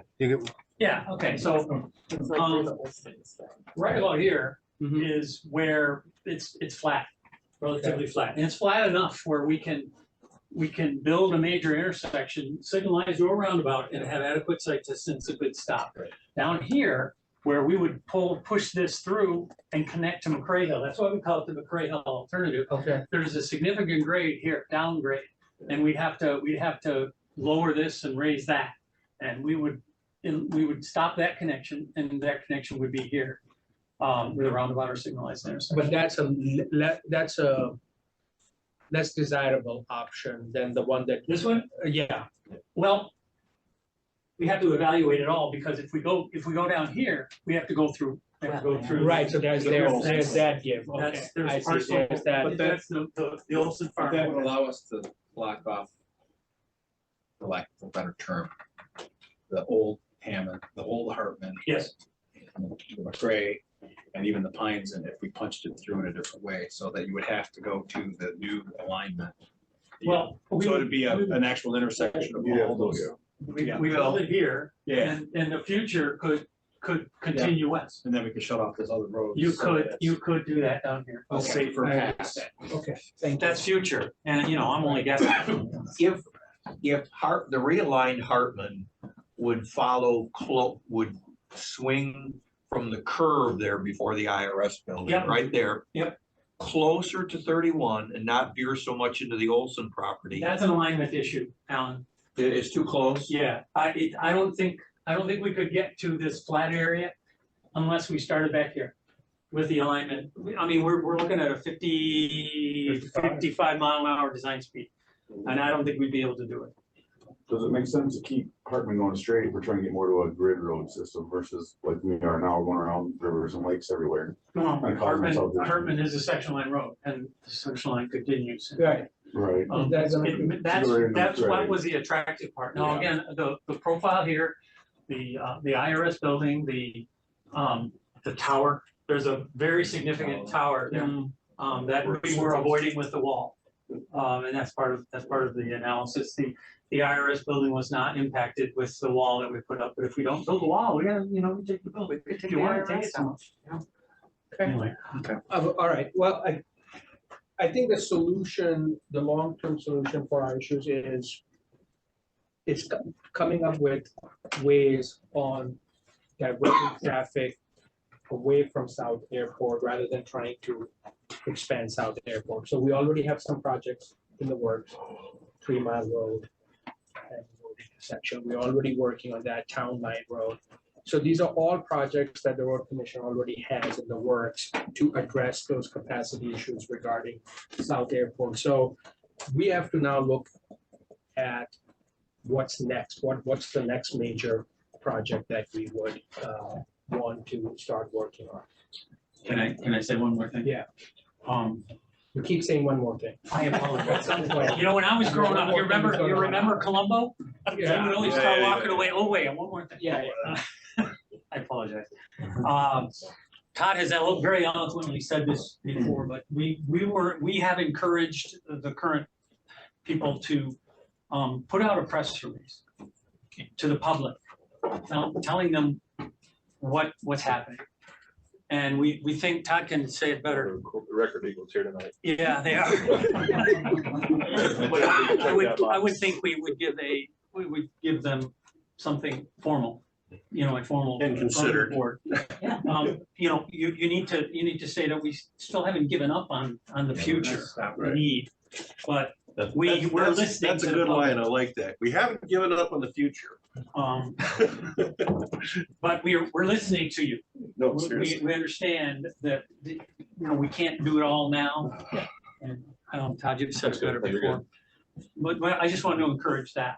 Okay, thank you.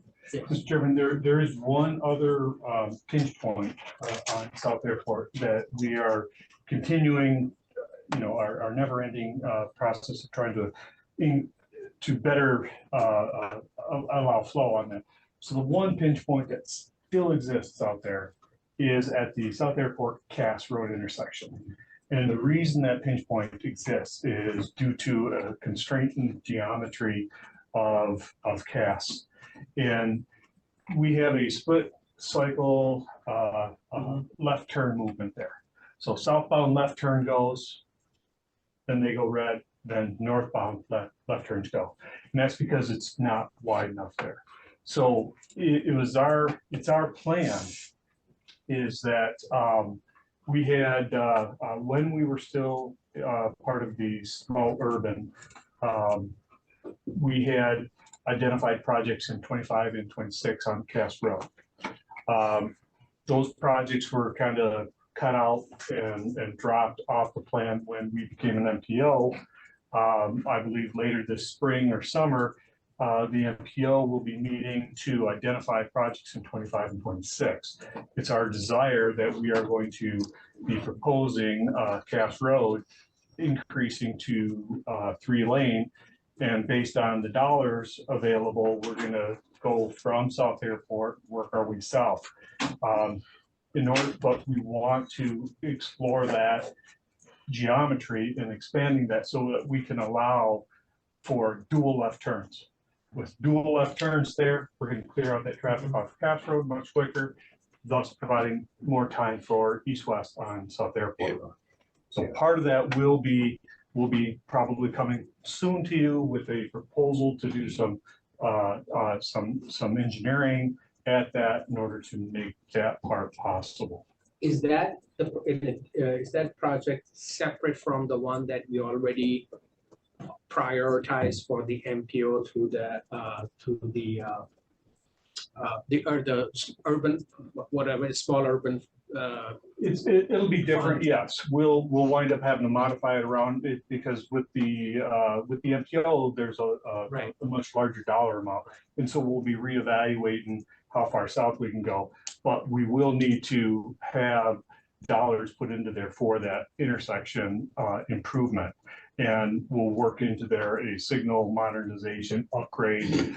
We know we have infrastructure issues with conduits that are failed, broken, water seepage. And we'd like to address all that as part of the project. So we'll be coming soon with a proposal to you for that, for engineering to determine what is our full need there in order to accomplish that. And then our thoughts is to present that as a project with the MPO. Ideally, how far south? Ideally, we were if we backed up a little bit, when we were talking with the drain commissioner, and that was a whole project there, we were going to increase Cass to a 3-lane, 1-lane each direction, center left turn lane from South Airport down to Hartman. With this kind of pause and reevaluating other ways to get traffic around, we'd be looking at potentially 2 projects to make it a 3-lane from South Airport all the way down to Keystone. Okay. You mean over the bridge? Correct. You're talking about widening the bridge, like putting in a. Possibly at the bridge, you could narrow it down to 2-lane. And then No turns necessary, that kind of thing. Right. I mean, as you come down through the curve, you could bring it down to, because you don't have Right. left turns on the bridge, so. I hope not. Yeah, right. Yep. Okay, I understand. Any questions for Bill? Thank you. Thank you, Bill. Thanks. Because he's not gonna stop. Right. If East Bay's putting 1,700 units in, That's growing. and then you got the giant one going in down to 5 Mile. Yeah. So does the board want to discuss about which project to prioritize? What do we want to give? The one thing I noted is that we already have spent about a half of the 1.8 that was allocated towards the EA. What's the board's pleasure on? Well, we already have a contract for that. I think what makes sense from what I've heard is start exploring options on the Keystone, Cass, Hartman corridor and see what options there exist. We have talked about 3 lanes, we have talked about alignment.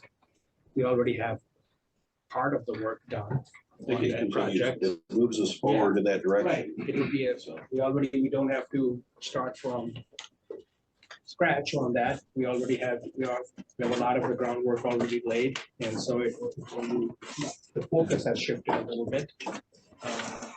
I have a preference for 31 because I think an overarching theme tonight is working on our relationship with MDOT.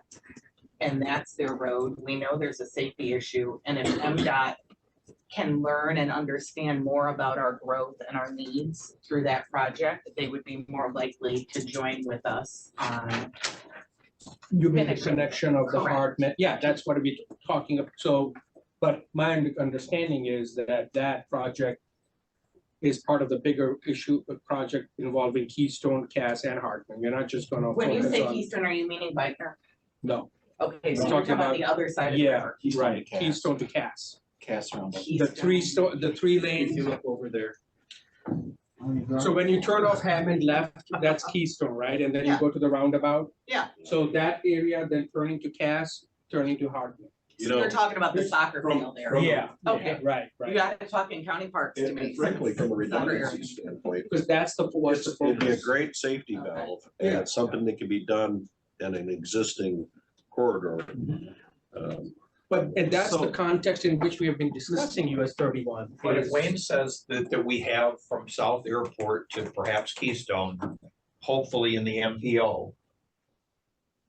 Yeah, that. That, side. that side of it, Right, the link needs to be the Hartman. right. the Right. Hartman and the, and. Is that a Keystone. narrow enough focus that our cost would be within our budget and perhaps we could build something in our lifetimes there? Well, I think it could. Here's my thought.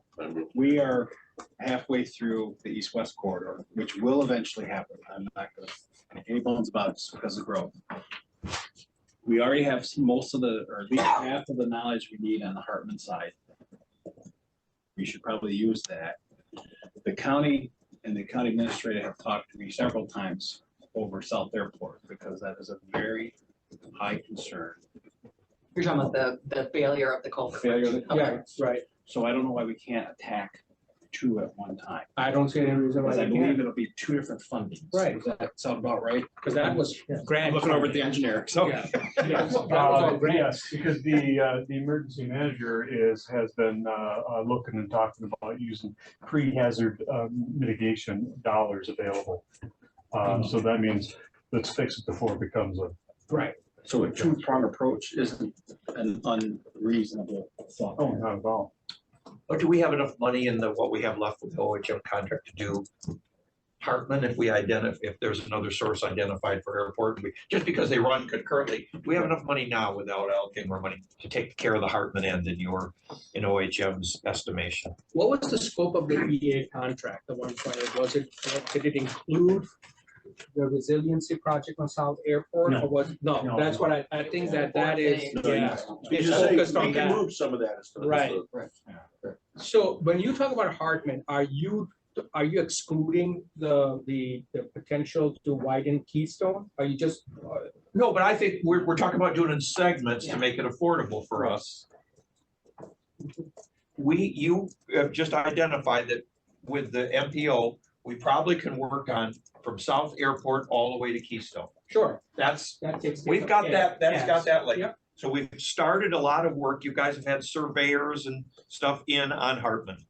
Yeah. And the connection at Hartman Road to US 31 is so dangerous. That's my. And there's such high density residential there. It seems like that's just a logical connector. You'd like to work with MDOT so we can develop getting our county roads into better position where they meet the MDOT road. And if that's something, the scope of which we can tackle, I would like to see something. I just don't want to get us too shotgunned out that we can't see Focus on anything to something else. completion. Focus on something now. They've already done a lot of work. Maybe that segment is manageable. Maybe we can, with the right stuff, we can work into the right discussion with MDOT for that connection of that part. We'll have improved that. Then after we're let's say 12 to 18 months now, got pretty concrete plans. Then we look at Keystone to Hammond. No, I agree the same thing, and we already acknowledge a disconnect with Lansing. How better than to work together on a project with their road to show the need for it. And as far as people are concerned, we want everybody that lives here and pays taxes to see a difference and feel a difference and actually complete something. But you never want to complete something that is stupid because it has to be redone 5 years later when you do it. We don't want to build the bridge to nowhere. Exactly. Like they do in the Bahamas. So to me, the 31 is a safety feature, a way to bring MDOT in to see the bigger scope of what we need in our area, because And it they, brings us closer. and it brings us closer to completion on it. And construction, I mean, we're doing a lot of the pre-stuff. I mean, it's an MDOT road. Eventually they take over, correct, on what's gonna happen. But they use our information. Right. So that we're actually giving input or giving an economic benefit to the state, quite honestly, because we've already done X, Y, Z for them to be able to then design out what they want, correct?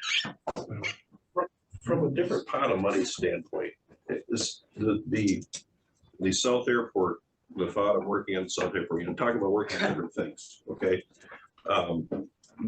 The study component of the South Airport resiliency, the study, the planning and everything, can that also be brought in from grants? And see what I'm saying? In other words, why would we put, our local tax money into that if we're trying to do this other stuff? If we can try to at least leverage somebody else's money, essentially. For South Airport. So you guys, we do have a grant contract with you folks. Mhm. And there is a decent amount of budget remaining. And we do have a request in for direction on submitting a raise grant, which are open right now. Right, for South Airport Road. Now, there's some legwork to make the South Airport Road, application. But that was one of our questions on the table for the board, so Alan, direct question to you. In communication is, raise grants are open. No foes are out there. You're already under contract with us to do a series of grant submittals that were centered on a bridge. But we can change that in a heartbeat to South Airport Road. And is there a grant then for the study part is the question, Jay. Right. I don't know the answer to that, but I can get an answer for that.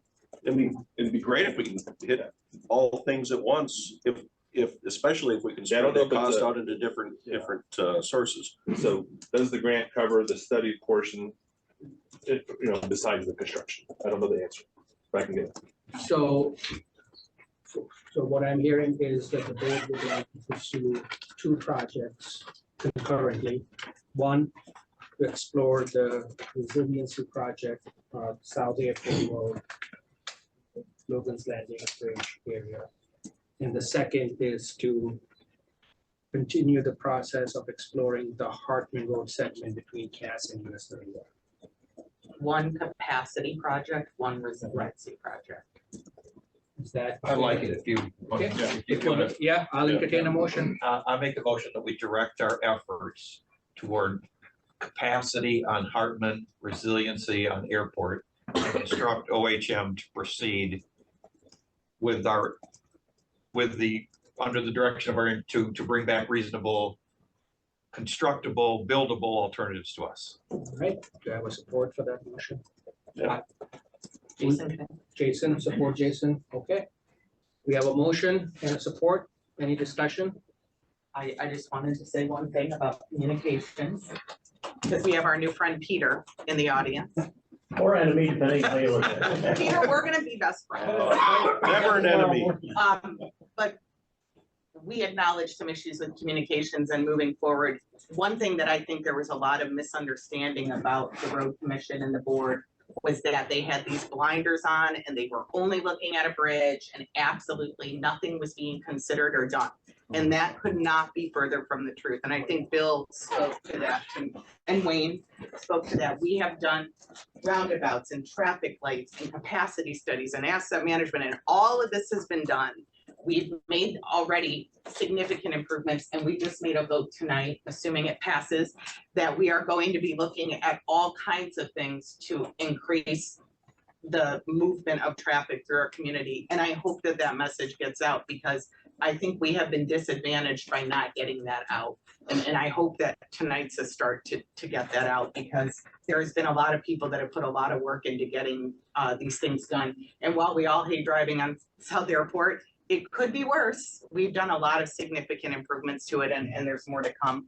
So I just wanted to make sure that that got out. I think it's an important fresh start for us tonight. All right, thank you.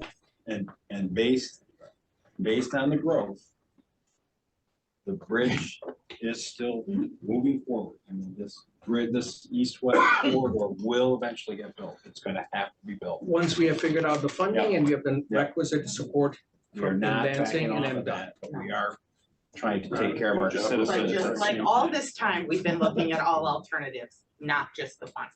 So we have a motion and a support. I don't believe it needs a roll call, so all in favor? Aye. Any opposed? Motion carries. Thank you. That was a very good discussion, and thank you to the OHM representative for the year, for being here and giving us the information, allowing us to move forward. All right, we'll move on to public comment. Bushy. Oh, I'm sorry. Thank you. Sorry. All right, so the next item is, it's a resolution to approve the purchase of property. And I don't have the resolution right here. So this is a resolution, if the board recalls, I think it was a couple of months ago, we actually made a motion to authorize our road manager to pursue some negotiations. Thank you. To pursue some negotiations regarding purchase of a property on North Long Lake Road. So there is now a request for the board to approve this resolution 2024-0101, which is in your packet. I guess the one question I had, was just wondering, again, why do we need a resolution? I thought we authorized you Yep, to. so you were authorized it, we were able to make an agreement on the house. You know, we're moving to the stage where we're gonna work with Lighthouse Title Group. And in the title group portion, they need more documentation to say that it's not just me randomly buying a house. Okay. Actually, they want. They need approval of, Yes. I mean, Can you explain a little bit of the history, because we have different people in the audience and what this process. started. History regarding- Why we were buying this property. Oh, sure, yeah, if you can summarize it in 5 minutes, while we are doing it. Why are we buying this property? Larry, do you mind going on the map? Thank you.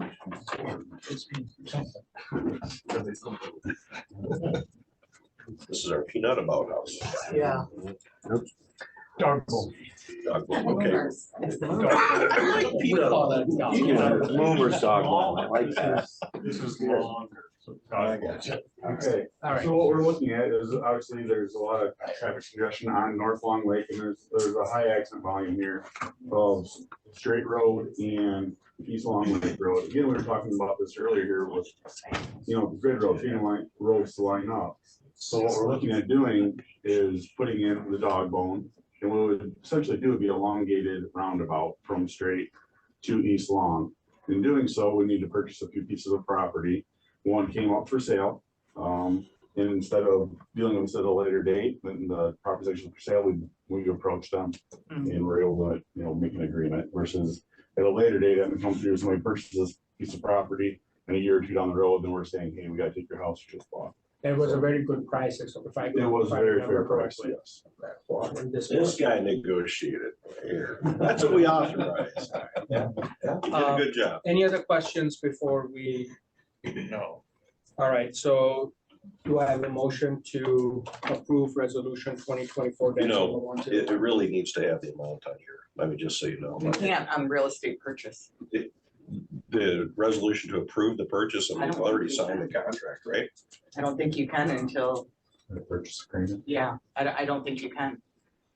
I know we can't at my board. Okay, I so mean, this is, yeah, I think, It's still within the allowed amount that we included during closed session. Yeah. right, all right, I'll make the motion to approve resolution 24-0101. I'll support that. okay, so we have a motion and support. Roll call, please. Kylie. Corn, Yes. Lehman, Yes. Underwood, Yes. Newman, yes. Chasm. Yes, motion carries. Okay, now we go to public comment.